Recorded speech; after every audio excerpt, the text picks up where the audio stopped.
Baik, setelah tadi kamu mengamati proses produksi pada perusahaan mie instan, kita bisa kesimpulkan bahwa alur pembuatan produk itu dibagi dalam 3 tahap gitu ya. Ada pembelian dan penyimpanan bahan baku. Bahan baku itu kemudian diolah, kemudian menghasilkan suatu produk jadi. Di sini berarti ada 3 persediaan bahan baku, persediaan barang dalam proses, kemudian persediaan barang jadi. Nah, ketika proses pengolahan bahan baku menjadi produk jadi ini, tentu dibutuhkan apa? Biaya tenaga kerja. Kemudian dibutuhkan juga biaya overhead pabrik. Misalnya apa sih biaya overhead pabrik itu? Misalnya bahan penolong atau bahan pembantu. Nah, ketika mengolah bahan baku pasti digunakan alat mesin. Nah, mesin itu kan mengalami penyusutan, maka itu masuk pada kelompok biaya overhead pabrik. Nah, jadi contoh dari biaya overhead pabrik adalah bahan penolong.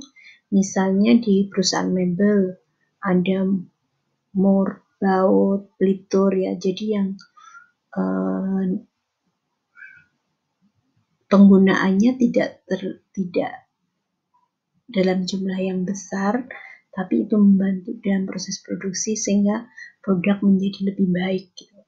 Kemudian di sini biaya tenaga kerja, kemudian BOP itu masuk ke dalam biaya produksi, pengumpulan biaya produksi. Apakah biaya produksi itu hanya terdiri dari 2 ini? Tentu saja tidak. Kita lihat bahwa ketika menghasilkan barang pasti butuh bahan baku. Maka di sini ada harga pokok persediaan bahan baku. Nah, ini diperoleh dari mana? Diperoleh dari persediaan awal bahan baku. Saya tulis persediaan awal bahan baku ya, ditambah dengan pembelian. Di sini ditambah dengan pembelian itu adalah harga pokok persediaan bahan baku atau sama saja bahan baku yang siap untuk digunakan. Nah, bahan baku yang siap digunakan ini belum masuk ke dalam proses, belum termasuk dalam pengumpulan biaya, karena biaya yang diproduksi yang di sini adalah berapa pemakaian bahan baku. Maka yang mesti harus dicari adalah harga pokok bahan baku yang diakui atau harga pokok bahan baku yang pemakaian bahan baku atau disebut sebagai biaya bahan baku. Nah, pemakaian bahan baku itu diperoleh dari mana? Persediaan awal bahan baku ditambah pembelian ya. Jadi persediaan awal bahan baku ditambah pembelian dikurangi persediaan akhir ya. Persediaan akhir bahan baku.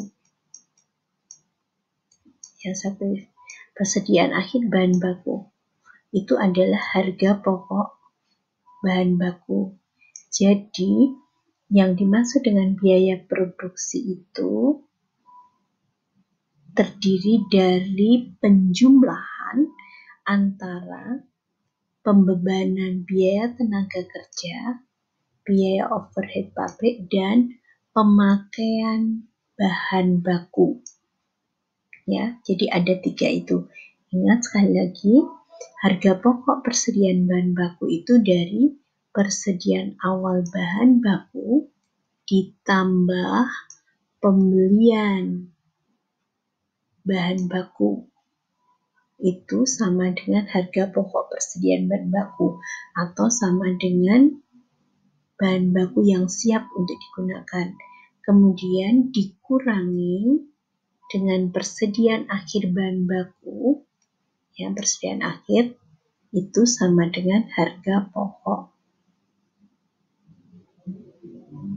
bahan baku atau biaya bahan bakunya yang digunakan. Oke, itu terima kasih.